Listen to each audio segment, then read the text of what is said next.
మీరున్న ఇండ్ల మీద ఆ రక్తము మీకు గుర్తుగా ఉండును. నేను ఆ రక్తమును చూచి మిమ్మును నశింపచేయగా దాటిపోయేదను. నేను ఐగుప్తు దేశమును పాడు చేయుచుండగా మిమ్ము సంహరించుటకు తెగులు మీ మీదికి రాదు. కాబట్టి ఈ దినము మీకు జ్ఞాపకార్థమైనదగును. మీరు యెహోవాకు పండుగగా దాన్ని ఆచరింపవలెను. తరతరములకు నిత్యమైన కట్టడగా దాన్ని ఆచరింపవలెను. మనం మోషే సుఖోపవాస ధ్యానములలో మనం ఉన్నాం. ఇశ్రాయేలీయులను గురించి, అబ్రహాము యొక్క సంతానమును గూర్చి,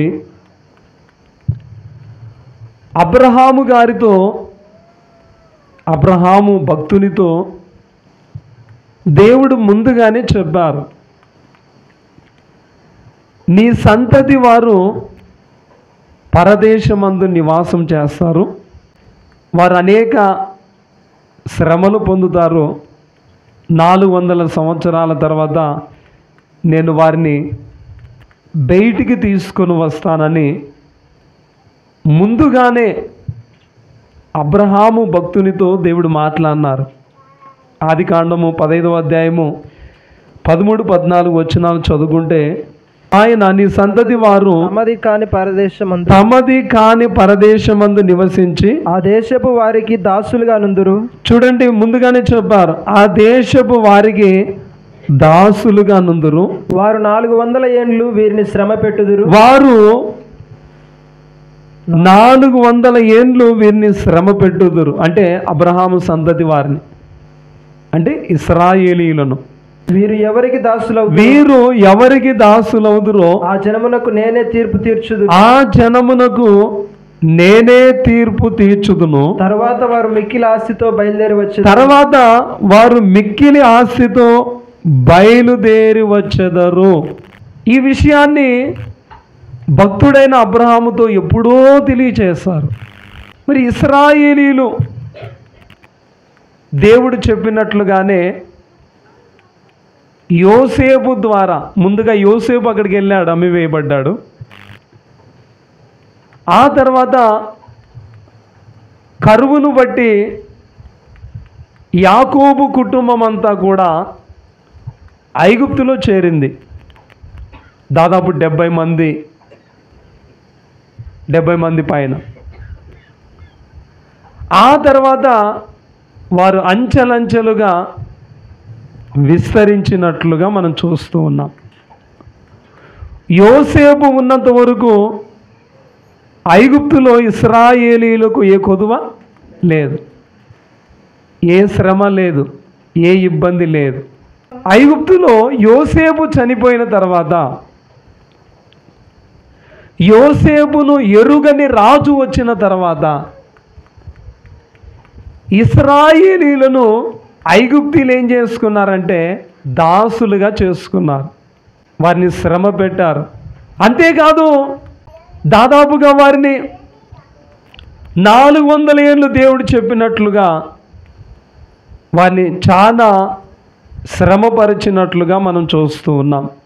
రాజు ఆలోచించి మగపిల్లలను చంపివేయుడి, ఆడపిల్ల అయితే బ్రతుకనీయుడి అనబడి ఆజ్ఞ కూడా ఇచ్చినట్లుగా చూస్తూ ఉన్నాం.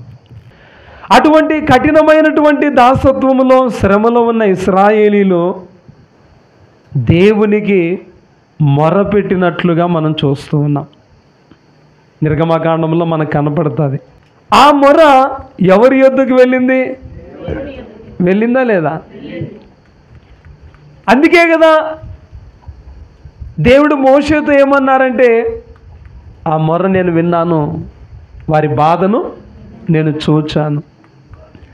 వారిని విడిపించడానికి, ఆ కఠినమైన దాసత్వములో నుండి వారిని విడిపించడానికి, వాగ్దానము చేసిన కానానుకు నడిపించడానికి నేను దిగి వచ్చి ఉన్నాను. దేవుడే దిగి వచ్చి మోషేకు ప్రత్యక్షమై పొదలో మోషేతో దేవుడు మాట్లాడి,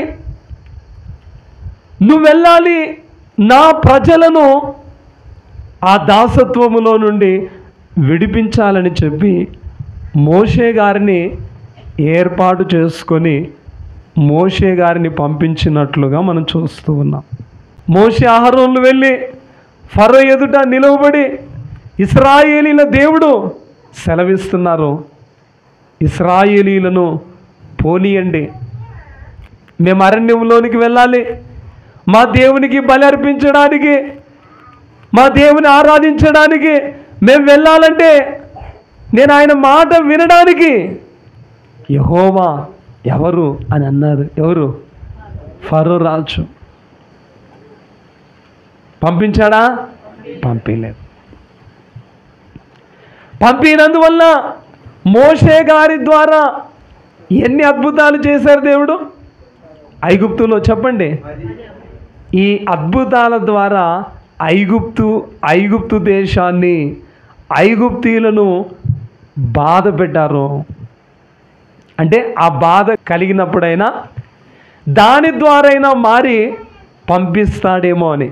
దాదాపు 10 అద్భుతాలు ఇన్ని చేసినా కూడా ఫరో పంపించలేదు.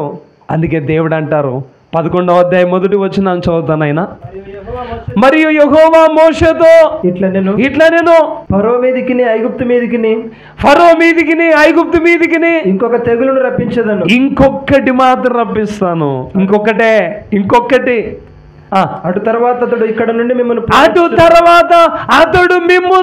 పోనిచ్చును. దేవునికి మహిమ కలుగును గాక. బోలో యేసు మహారాజుకు. అమ్మ, ఇప్పుడు అసలైన అంశంలోనికి మనం వస్తున్నాం. జాతవిని 10 వచ్చినా ఇంతవరకు, ఆ 10 వచ్చినా కూడా అతను మారలేదు, పంపించలేదు. కానీ దేవుడు చెప్పారు, ముందుగానే చెప్పారు, అయితే ఇంకొకటి రప్పిస్తాను, ఇది వచ్చిన తర్వాత అతడు మిమ్మును పోనిస్తాడు. ఏంటి ఆ తెగులు అంటే, ఇదిగో ఈ ఐగుప్తీలలో మరణము లేని ఇండ్లు లేదు. ప్రతి కుటుంబములో మరణము జరుగుతుంది. జ్యేష్ఠ సంతానము పశువులలోను మనుష్యులలోను. మా జాత వినండి, ఈ 10 కూడా మనుషుల ప్రాణానికి హాని జరగలేదు ఇంతవరకు. చూడండి, ఎప్పుడు కూడా డైరెక్ట్గా దేవుడు కీడు రప్పించేయరు. ఈ 10 మీరు గమనించండి. ఫస్ట్ వాళ్ళకి కలిగిన వాటి మీద హాని వచ్చింది, వాటికి కలిగిన వాటి మీద ఈ 10 అవకాశం ఇచ్చారు దేవుడు. ఆ తర్వాత ఇప్పుడు చివరిది వారి కుటుంబాల్లో మరణం రాబోతుంది. దీని తర్వాత పంపిస్తాడు ఫరో అని చెప్పారు దేవుడు. అయితే ఇంతవరకు దేవుడు వేరు చేశారు. అంటే ఐగుప్తీయులకు కలిగినది ఏది కూడా కలగలేదు. మీకు అర్థమైందా? అక్కడ ఈగలు వచ్చాయి కానీ ఇక్కడ ఈగలు లేవు, అక్కడ మిడతలు ఉన్నాయి కానీ ఇక్కడ మిడతలు లేవు, అక్కడ కప్పలు ఉన్నాయి కానీ అక్కడ చీకటి ఉంది కానీ ఇంకేమున్నాయి, అక్కడ పేలుంది ఇక్కడ, అక్కడ దద్దుర్లు ఉన్నాయి వాళ్ళకి ఇక్కడ ఇంకేమున్నాయి, అక్కడ వడగండ్ల వాన ఉంది గోషేను దేశంలో లేదు. అయితే ఇప్పుడు మరణం రాబోతుంది ఐగుప్తీల మీదకి. అయితే దేవుడు ఏమంటున్నారంటే, అక్కడ మరణము జరగబోతుంది, మీ కుటుంబాల్లో మరణము జరగకుండా ఉండాలంటే నేను చెప్పింది చేయాల. మరణము జరగకుండా ఉండాలంటే నేను చెప్పింది చేయాలి. నేను ఇంతవరకు చెప్పలేదు, అంతవరకు దేవుడు వేరు చేశారు. కానీ మరణము నుండి తప్పించబడాలంటే ఇప్పుడు నేను చెప్పింది చేయాలి. ఏంటంటే పస్కా పశువు వధించబడాలి. పస్కా. అందుకే దేవుడు చెప్పారు, ఈ నెల మీకు మొదటిది. 12వ అధ్యాయం 2వ వచనం, ఈ నెలలో ఈ నెల మీకు మొదటిది, ఈ నెల మీకు మొదటిది, ఇది మీ సంవత్సరమునకు మొదటి నెల. చాలు, దేవునికి మహిమ కలుగును గాక. ఈ నెల మీకు మొదటిది. వారు ఐగుప్తులో నుండి బయలుదేరినది మొదలు క్రొత్త దినములే, కొత్త సంవత్సరం ఏం చెప్పాలి వాళ్ళకి, అవునా కదా? అంతవరకు బానిసత్వం, అంతవరకు దాసత్వం, అంతవరకు శ్రమలలో వారు గడిపారు. కానీ వారు విమోచింపబడుతున్నారు. కాబట్టి విమోచింపబడి వారు ఎప్పుడైతే బయలుదేరబోతున్నారో వారికి ఏమవుతున్నాయంటే అది క్రొత్త దినములు, క్రొత్త సంవత్సరములు ఆరంభమైనట్లే. అలాగే ఎవరైతే దేవుణ్ణి అంగీకరించి రక్షణ పొందిన వారికి, రక్షణ పొందకముందేమో, ప్రభువును నమ్మకముందేమో అది పాత జీవితమే, పాత దినాలే, పాత సంవత్సరాలే. కానీ ఏ రోజైతే ప్రభువును నమ్మి అంగీకరిస్తున్నాడో అతనికి, అందుకే బైబిల్ ఏం చెప్తుందంటే నూతన జన్మ. ఏ జన్మ? నూతనంగా జన్మిస్తున్నాడు, అప్పుడే పుడుతున్నాడు, నూతనంగా జన్మిస్తున్నాడు. అంటే క్రొత్త దినము, క్రొత్త సంవత్సరములు ఆరంభమవుతున్నాయి. అందుకే బైబిల్ ఏం చెప్తుందంటే ఎవడైనా క్రీస్తునందున్న ఎడల వాడు, అంటే క్రొత్త దినములు ఆరంభిస్తున్నాడు, క్రొత్త సంవత్సరము ఆ వ్యక్తి జీవితములో లేదా ఆమె జీవితములో క్రొత్త దినములు, క్రొత్త సంవత్సరములు ఆరంభమవుతున్నాయి. సరే, నిర్గమాకాండం 12వ అధ్యాయం 3వ వచనములో మీరు ఇశ్రాయేలీయుల సర్వ సమాజముతో ఈ నెల దశమి నాడు వారు తమ తమ కుటుంబముల లెక్క చొప్పున ఒక్కొక్కడు గొర్రె పిల్లనైనను మేక పిల్లనైనను అనగా ప్రతి ఇంటికి ఒక గొర్రె పిల్లనైనను ఒక మేక పిల్లనైనను తీసుకొనవలెను. ఏం చేయాలంట? దేవుడు చెప్తున్నారు, ఇదిగో ఐగుప్తీయుల మీదికి రాబోతుంది మరణము, రాబోతుంది. అయితే ఆ మరణము మీ ఇళ్ళలోనికి రాకుండా ఉండాలంటే, మరణ దూత మీ ఇళ్ళలోనికి రాకుండా ఉండాలంటే మీరేం చేయాలి? ఇదిగో ఒక గొర్రె పిల్లనైనను ఒక మేక పిల్లనైనను మీరు తీసుకోవాలి. ఈ గొర్రె పిల్లే దేనికి సాదృశ్యముగా ఉందంటే మన ప్రభువైన యేసుక్రీస్తు ప్రభువారికి సాదృశ్యముగా ఉంది. గమనించాలి, ఆయన పేరు యేసుక్రీస్తు వారి పేర్లలో ఒక పేరు ఏంటంటే ఆయన గొర్రెపిల్ల.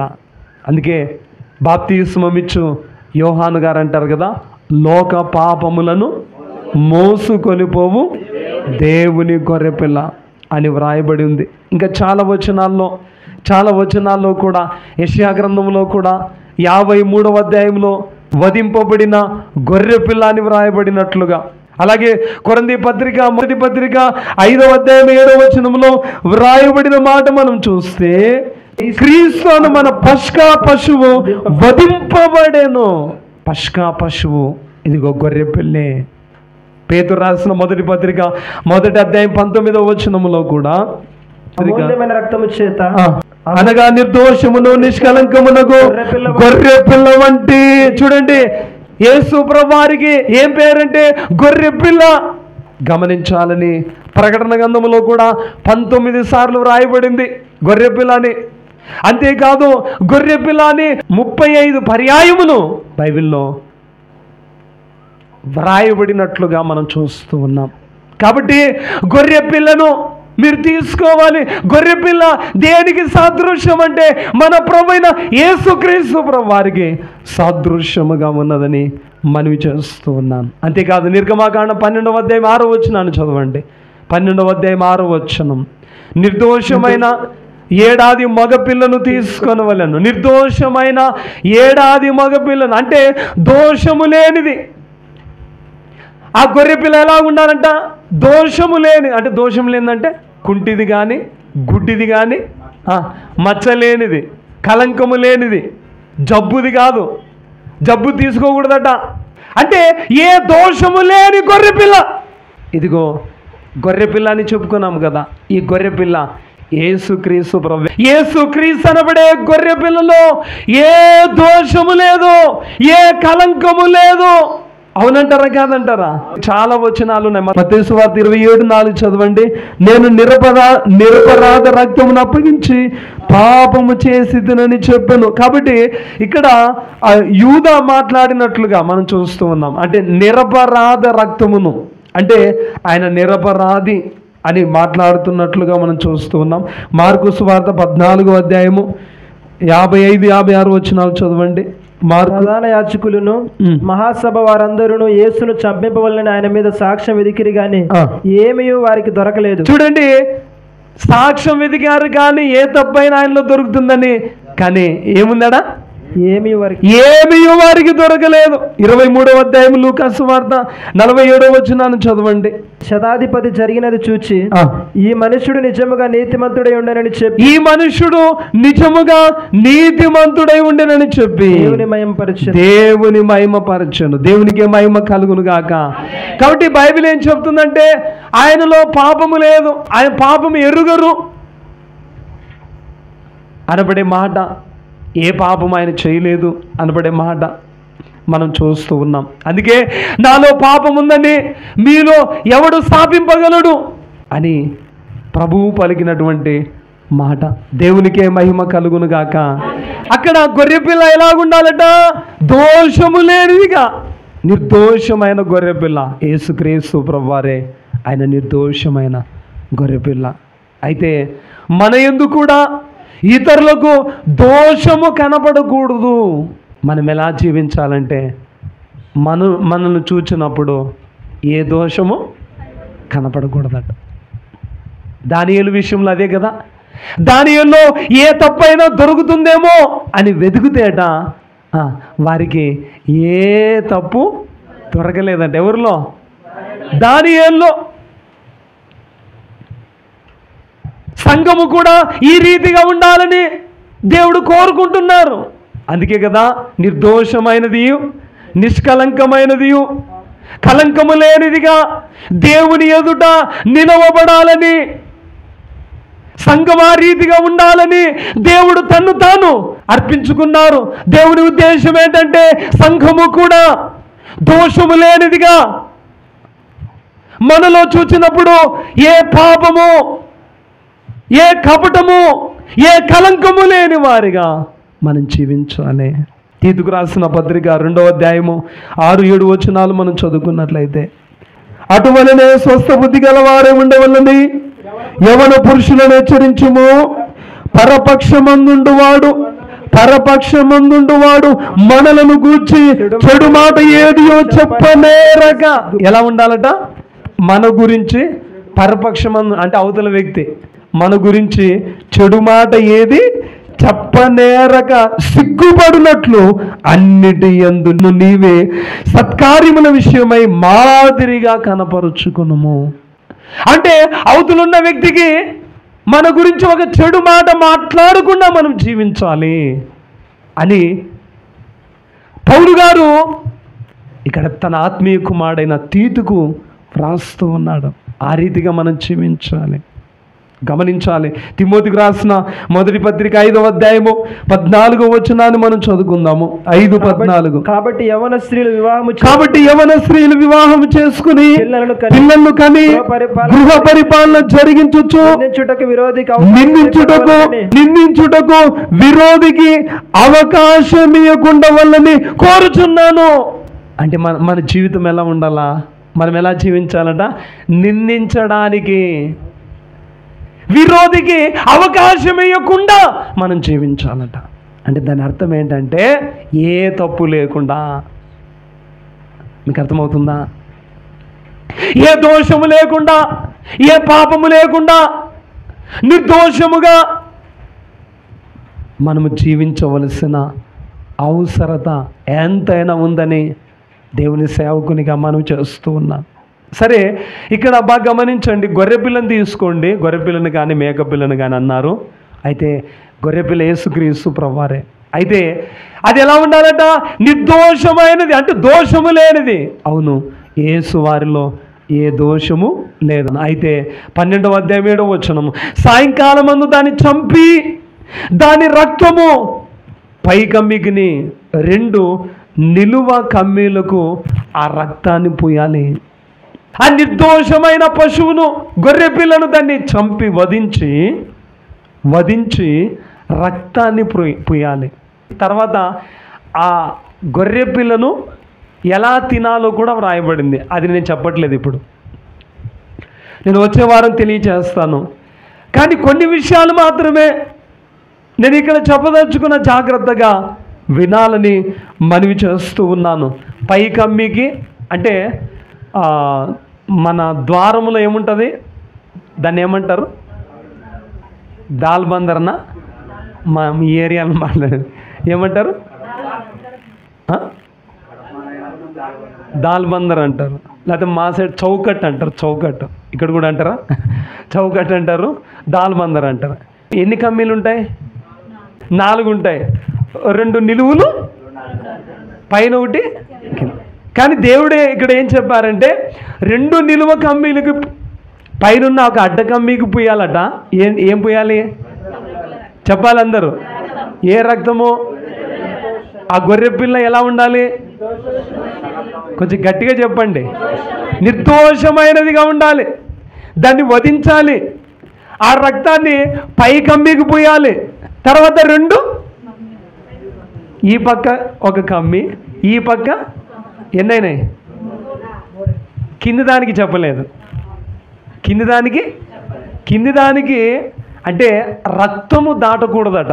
గమనించాలని మనవి చేస్తూ ఉన్నా. దేవునికి మహిమ కలుగును గాక. ఇదంతా ఎందుకు? ఆరంభం మర్చిపోయారు, చరిత్ర మర్చిపోయారు, పునాది మర్చిపోయారు. ఇదిగో ఐగుప్తు ఇళ్లలోనికి మరణం రాబోతుంది. జరిగిపోయిన తర్వాత చెప్పారా? జరగముందు చెప్పారా? జరగముందే చెప్పారు. జరగకముందే చెప్తున్నారు మరణం రాబోతుంది, ప్రతి కుటుంబంలో మరణం సంభవిస్తుంది. అయితే ఆ మరణము మీ ఇళ్ళలోనికి రాకుండా ఉండాలంటే ఇది చేయాలి. రక్తాన్ని పోయాలి. మరణము మీ ఇంటిలోనికి రాదు. అందుకే ఆ రక్తము చూచి, ఇప్పుడు చూద్దాం ఆ మాట. మీరున్న ఇండ్ల మీద ఆ రక్తము మీకు గుర్తుగా ఉండును. మీరున్న ఇండ్ల మీద ఆ రక్తము మీకు గుర్తుగా ఉండును. నేను ఆ రక్తమును చూచి మిమ్మల్ని నశింపచేయక దాటిపోయేదను. దేవునికి మహిమ కలుగును గాక. బోలో యేసు మహారాజుకు. దయచేసి బాగా గమనించాలని మనవి చేస్తూ ఉన్నా. కాబట్టి ఆ గొర్రెపిల్ల రక్తము ఆ ఇంటి వారిని కప్పెను. అంటే కమ్మీలకు పూసిన రక్తము ఆ ఇంటి వారిని ఏం చేసింది? కప్పింది. అంటే ఏం రాసుకొచ్చారంటే పాప పరిహారము. అలాగే మన పాపములను దేవుడు కప్పినప్పుడు మనము ధన్యులమే. మన పాపములను ఆ రక్తము ద్వారా కప్పుతున్నారు. గమనించాలని సేవకునిగా మనవి చేస్తాం. సరే, ఇక్కడ గొర్రెపిల్ల మరణము వలన ఇశ్రాయేలీలకు ఏమి కలిగిందంటే, ఏమొచ్చిందంటే, మొదటిగా శిక్ష తొలగిపోయింది. గొర్రెపిల్ల రక్తము వల్ల, లేకపోతే గొర్రెపిల్ల మరణం వల్ల, ఆ నిర్దోషమైన గొర్రెపిల్ల మరణం వల్ల ఏం జరిగింది? శిక్ష తొలగిపోయింది. అలాగే మనకు కూడా యేసుక్రీస్తు అనబడే నిర్దోషమైన గొర్రెపిల్ల మరణం వల్ల, యేసు వారిని మరణం వల్ల మనకు కూడా ఏ శిక్ష విధియు లేదు అనబడే మాట మనం చూస్తాం.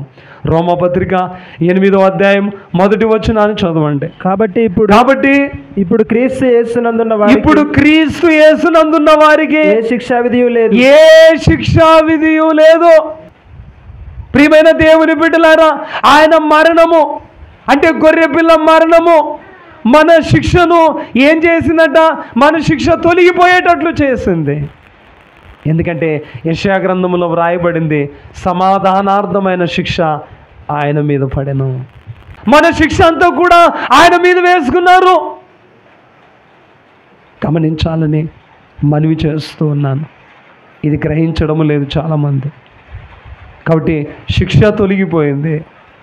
ఇక రెండోదిగా, ఇదిగో ఈ నిర్గమాకాండములో కనబడుచున్న ఇశ్రాయేలు ఏర్పాటు చేసుకున్న గొర్రెపిల్ల మరణము ద్వారా ఇదిగో వారికి మరణము లేకుండా పోయింది. అంటే వారి కుటుంబాల్లోనికి మరణము రాలేదు, అంటే మరణం తొలగిపోయింది. అలాగే యేసుక్రీస్తు వారు అనబడే గొర్రెపిల్ల మరణము ద్వారా మనకు రెండవ మరణము లేదు, రెండవ మరణము తొలగిపోయింది. ఒకసారి నమ్మిన వారు గట్టిగా చప్పట్లు కొడదామా? దేవునికి మహిమ కలుగును గాక. 2 మరణాలు, ఒకటి శరీర మరణం. చెప్పండి, ఇప్పుడు ఇది ఎప్పుడు వస్తుంది? 60 ఏళ్ళకో, 70 ఏళ్ళకో, 80 ఏళ్ళకో ఎక్కువ ఆశ ఉంటే 100 అనుకోండి. దయచేసి గమనించాలని మనవి చేస్తూ ఉన్నాను. కాబట్టి ఈ 60కో 70కో వచ్చే మరణము శరీర మరణం, ఇది మొదటి మరణం. అయితే రెండవ మరణం ఏంటి? రెండవ మరణం కూడా ఉందా? మాట్లాడరమ్మా. రెండవ మరణం కూడా ఉందా? బైబిల్ ఏం చెప్తుందంటే అగ్నిగుండమే రెండవ మరణం. అవునా? పాతాళ లోకములో 3 భాగాలు. పాతాళ లోకములో అక్కడ 3 భాగాలు మనం చూస్తూ ఉన్నాం. అంటే హేడెస్ అనేబడేది ఒక భాగము. హేడెస్ అనేది కటిక చీకటి, దేవుని నమ్మని ఆత్మలన్నీ అక్కడికి వెళ్ళిపోతాయి. రెండోది మట్టులేని గొయ్యి. ఏం గొయ్యి? ఇది ఎవరికి? చెర అన్నారు, చెర. ఇది సైతానుగానికి. 1000 ఏళ్ళు వాడిని ఎక్కడ వేసేదంటే ఇక్కడే. ఎక్కడ? మట్టులేని గొయ్యలు. అందుకే మనం ప్రకటన గ్రంథంలో చూస్తాం, ఒక దేవదూత వస్తారు, ఈ ఆది సర్పము ఘట సర్పమును పట్టుకొని అక్కడ అగాధమని రాయబడింది, అగాధములో వేసేస్తారు. నేను ఎప్పుడు చెప్తా, ఈ టైం టేబుల్ అంతా గుర్తుండాలి మనకి. అగాధములో పడేస్తారు. ఆ 1000 సంవత్సరాలు వాడు ఉండడు. అది ఇప్పుడుగా జరగబోయేది. మట్టులేని గొయ్యి. మూడోది అగ్నిగుండం. మూడోది అక్కడ అగ్ని ఆరదు, చాలా భయంకరం. ఇదే ఆ అగ్నిగుండమే రెండవ మరణం అన్నారు.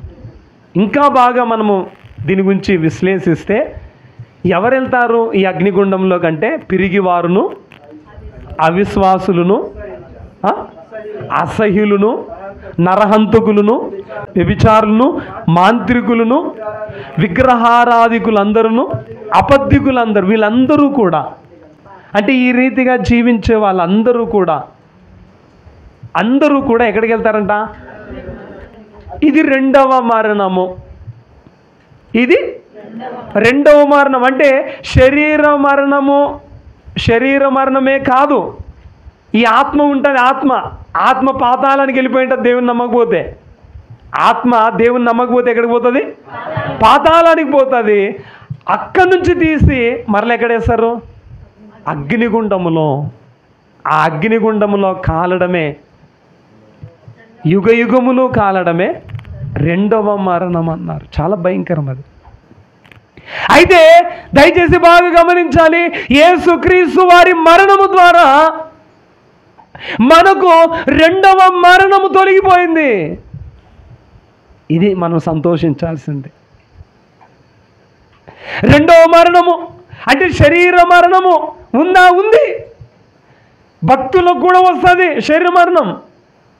అందుకే శరీర మరణం భక్తులకు మరణం కాదన్నారు, పరలోక ద్వారం అన్నారు. పరలోక. అయితే మనం సంతోషించవలసింది ఏంటంటే, మనం ఆనందించాల్సింది ఏంటంటే, యేసుక్రీస్తు అనబడే గొర్రె పిల్ల మరణము ద్వారా మన రెండవ మరణం కొట్టివేయబడింది, తొలగిపోయింది. గమనించాలని మనవి చేస్తూ ఉన్నాం. దేవునికే మహిమ కలుగును గాక. బోలో యేసు మహారాజుకు. అందుకే ప్రకటనలో ఏముందంటే, జయించువాడు రెండవ మరణం వల్ల ఏ హానియు చెందడు అనబడి వ్రాయబడి ఉంటుంది. అందుకే మరణం ఇక ఉండదు అనేది ఉంటుంది. ప్రకటన గ్రంథంలో మనం చూడగలుగుతున్నాం, మరణం ఇక ఉండదు. కాబట్టి ప్రియమైన దేవుని బిడ్డలారా, ఇదిగో వధింపబడిన యేసుక్రీస్తు అనబడే గొర్రె పిల్ల మరణము ద్వారా మన మరణము తొలగిపోయింది. మన మరణము తొలగిపోయింది. దేవునికే స్తోత్రం కలుగును గాక. మరణంబును నాకు చిరాజీవ మేవారు, మరణంబునకై గొప్ప మరణమెవ్వారు, విరివిలేని మహిమసేనలు ధరణి నొందగా నన్ను చెంతను స్థిరముగా స్థాపించునెవరు, సిల్వబడ్డ యేసుక్రీస్తే నాకింత ప్రోత్సాహనందముల్ కల్గుట కే కర్తగణమైన హేతువయ్యుండు. ప్రభునందు ప్రియమైన వారలారా, అక్కడ ఇశ్రాయేలీలు ఏర్పాటు చేసుకున్న గొర్రెపిల్ల ద్వారా ఇదిగో శిక్ష తొలగిపోయింది. అలాగే యేసుక్రీస్తు అనబడే గొర్రెపిల్ల మరణము ద్వారా మనకు శిక్ష లేదు, తొలగిపోయింది. రెండోది, వారి మరణము తొలగిపోయింది వారికి, మనకు కూడా రెండవ మరణము లేదు. మూడోది ఏంటంటే గొర్రెపిల్ల మరణము ద్వారా ఇశ్రాయేలీలకు జీవమాయను. జీవమైంది అంటే బ్రతికించింది కదా, బ్రతికేటట్లు చేసింది ఆ గొర్రెపిల్ల మరణం. ఆ గొర్రెపిల్ల మరణం బ్రతికేటట్లు చేసింది. అవును, యేసుక్రీస్తు అనబడే గొర్రెపిల్ల మరణము ద్వారా కూడా మనకు కూడా జీవము కలిగింది. తెస్సలోనిక పత్రిక మొదటి పత్రిక 5వ అధ్యాయం 10వ వచనం, 5:10. మనం మేలుకొని ఉన్నను నిద్రపోవచ్చునను తనతో కూడా జీవించు నిమిత్తము ఆయన మన కొరకు మృతి నొంది. ఆయనతో కూడా జీవించు నిమిత్తము ఆయన మృతి పొందారు. తిమోతికి రాసిన 2వ పత్రిక 1వ అధ్యాయము 10వ వచనాన్ని చదువుదాము.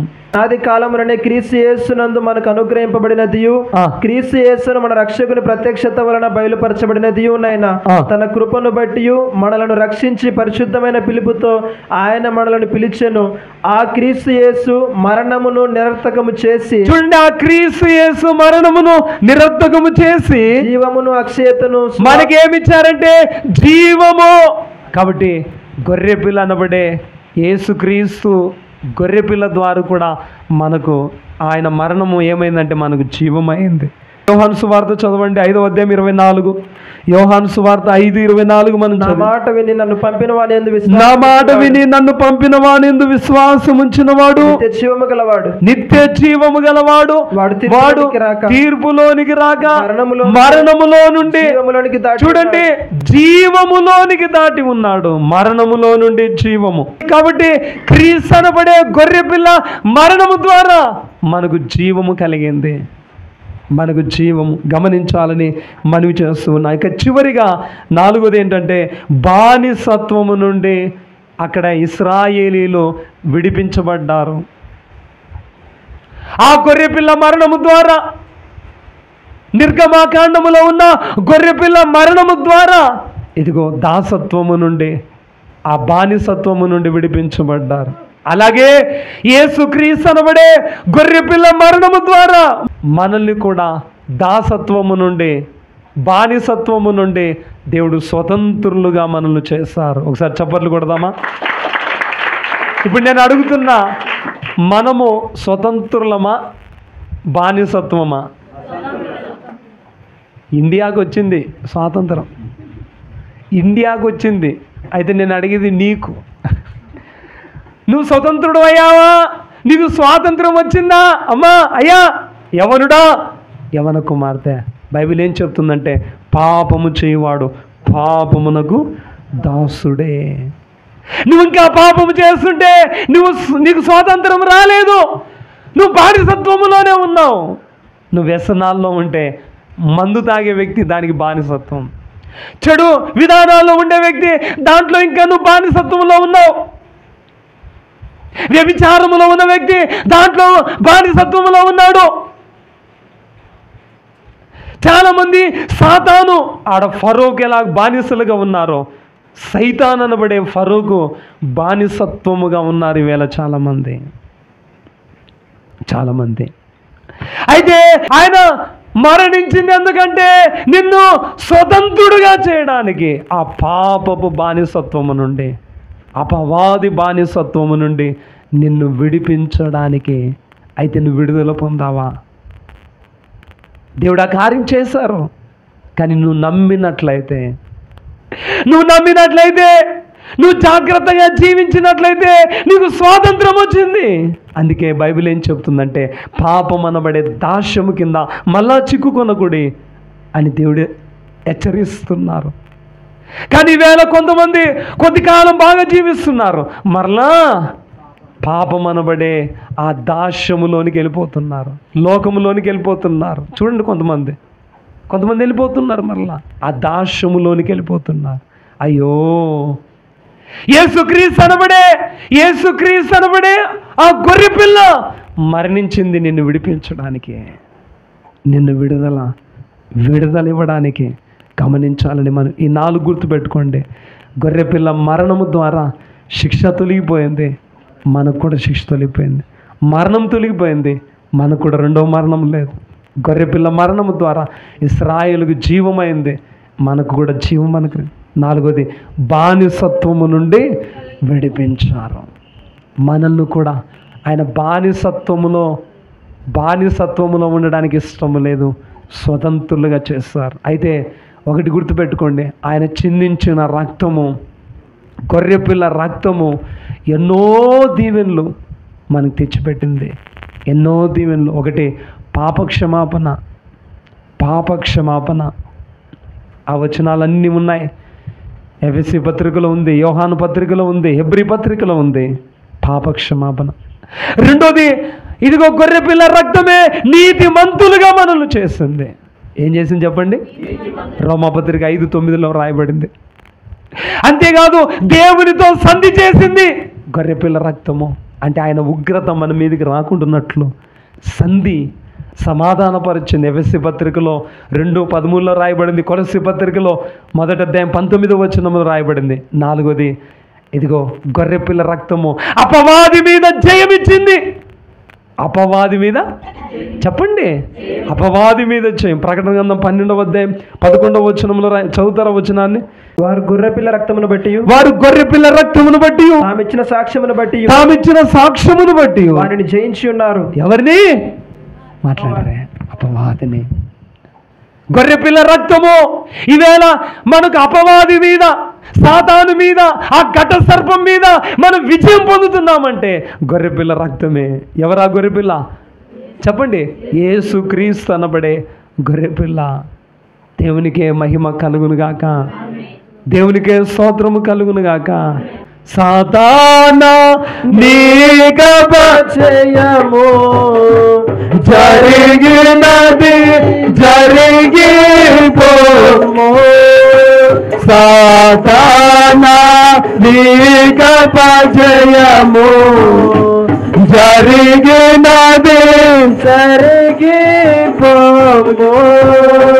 మా తండ్రికి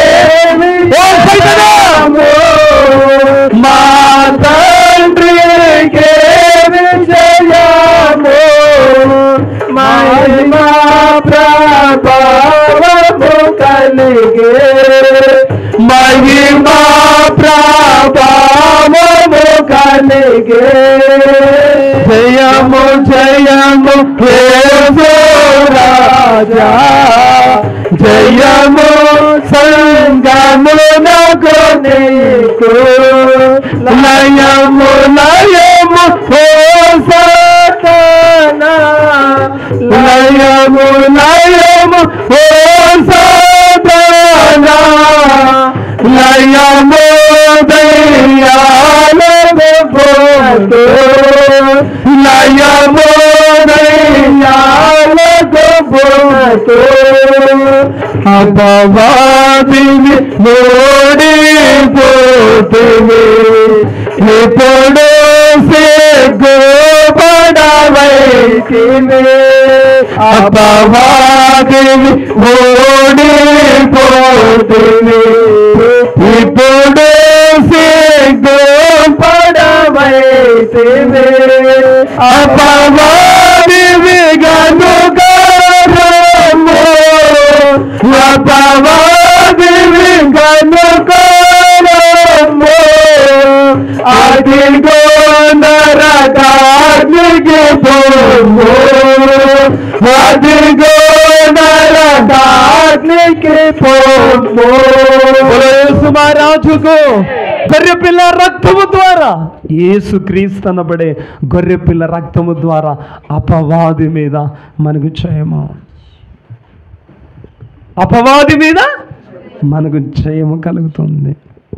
అంతేకాదు ఐదవదిగా గొర్రెపిల్ల రక్తము ద్వారా పరిశుద్ధ స్థలములో ప్రవేశము. ఆ పరమందు ఎబ్రీ పత్రికలో రాయబడింది 10వ అధ్యాయం 19-20లో పరిశుద్ధమందు ప్రవేశము మనకు దొరుకుతుంది ఆయన రక్తాన్ని బట్టే, గొర్రెపిల్ల రక్తాన్ని బట్టే. అంతేకాదు గొర్రెపిల్ల రక్తాన్ని బట్టి దేవుని సొత్తుగా మనం చేయబడ్డాము. మనం ఎవరి సొత్తు చెప్పండి? 5:10లో రాయబడింది ప్రకటన గ్రంథం 5వ అధ్యాయం 10వ వచనంలో, అపోస్తుల కార్యములో 20వ అధ్యాయం 26వ వచనంలో ఆయన తన స్వరక్తం ఇచ్చి సంపాదించిన సంఘము. కొరింథీ పత్రికలో అన్నారు కదా, మీరు ఆయన సొత్తు, విలువ పెట్టి కొనబడిన వారు. మన విలువ ఎంత చెప్పండి? కొంతమంది ఏమంటారంటే కొడుకునో కూతురునో నువ్వెందుకు పనికిరావు, పనికిరా అంటారు, విలువలే మాట్లాడతారు. కాదు, నీ విలువ ఎంత తెలుసా? యేసు రక్తము. మన విలువ ఎంత? యేసయ్య రక్తము. ఆయన రక్తాన్ని పెట్టి, అందుకే అన్నారు కదా, నా రక్తముతో పడదామా, నా రక్తముతో సంపాదించి, నా రక్తముతో సంపాదించి ఆశగా గైకొనుము,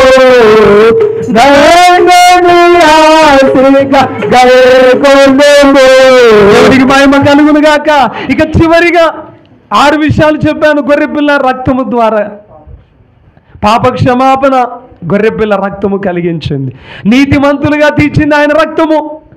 దేవుడితో సంధి కుదిర్చింది, అపవాది పైన జయమిచ్చింది, పరిశుద్ధ స్థలములో ప్రవేశము దొరుకుతుంది గొర్రెపిల్ల రక్తము ద్వారా. అంతేకాదు దేవుని సొత్తుగా మనం చేయబడ్డాం. అంతేకాదు చివరిగా ఇదిగో పితృపారంపర్యమైన వ్యర్థ ప్రవర్తన విడిచిపెట్టేటట్లు చేసింది గొర్రెపిల్ల రక్తం. అందుకే పేతురు మొదటి పత్రికలో రాయబడింది, 1వ అధ్యాయం 18-19 వచనాల్లో, పితృ పారంపర్య వ్యర్థ ప్రవర్తన. ఈవేళ ఇంకా చింత చచ్చినా పులుపు చావలేదన్నట్లుగా రకరకాల విధానాలు, ఆచారాలు సంఘములో ఉన్నాయి. కానీ యేసు రక్తము ద్వారా అవన్నీ కొట్టివేయబడ్డాయి. కానీ కొంతమంది అట్లే పట్టుకున్నారు మంచి రోజులని, మంచి ముహూర్తాలని. ఎంత విచారం అంటే, ఈవేళ క్రైస్తవులు కూడా మంచి రోజులు చూడడం, ముహూర్తాలు పెట్టుకోవడం. ఒక ఇంట్లోకి వెళ్ళాలంటే, వివాహం జరగాలంటే, ఏదైనా జరగాలన్నా ఇవన్నీ వద్దు. యేసు రక్తము ద్వారా అదంతా కూడా ఆ వ్యర్థ ప్రవర్తన అన్నారు. దాన్ని ఏమన్నారు? వ్యర్థ ప్రవర్తన. దాని ద్వారా విడిపించారు దేవుడు. ప్రియమైన దేవుని బిడ్డలారా, కాబట్టి ఒకటే గుర్తుపెట్టుకోండి, అక్కడ మరణము రాకుండా రక్తము గుర్తుంది. ఆ రక్తం ఎవరిది? వధింపబడిన గొర్రెపిల్ల. ఇదిగో మనకు కూడా నాశనము మన మీదకి రాకుండా ఉండాలంటే యేసు వారి రక్తము మన మీద ఉండాలి. అందుకే ఎప్పుడు మనం కోరుకోవాలి, ఆయన రక్తాన్ని మనం కోరుకోవాలి. ఆయన రక్తమే మన మీద ఉండాలి. గమనించాలని, గుర్తించాలి. మధ్య ఆకాశములోనికి ప్రభు రాబోతున్నారు. ఆయన రాకడ చాలా సమీపముగా ఉంది. లోక పరిస్థితులన్నీ మారిపోయినాయి. కాబట్టి ఎవరి మట్టుకు వారు మరలా ఈ జీవితం రాదు, మరలా అవకాశం రాదు. దేవుని కొరకు నువ్వు ఎలా జీవించాలన్నా, ఒక మంచిగా జీవించాలన్నా ఇదే అవకాశం. చచ్చిపోయిన తర్వాత నీకు ఆశ ఉన్నా కానీ అవకాశము, సమయం పోయిన తర్వాత ఆశ ఉన్నా కానీ అవకాశం.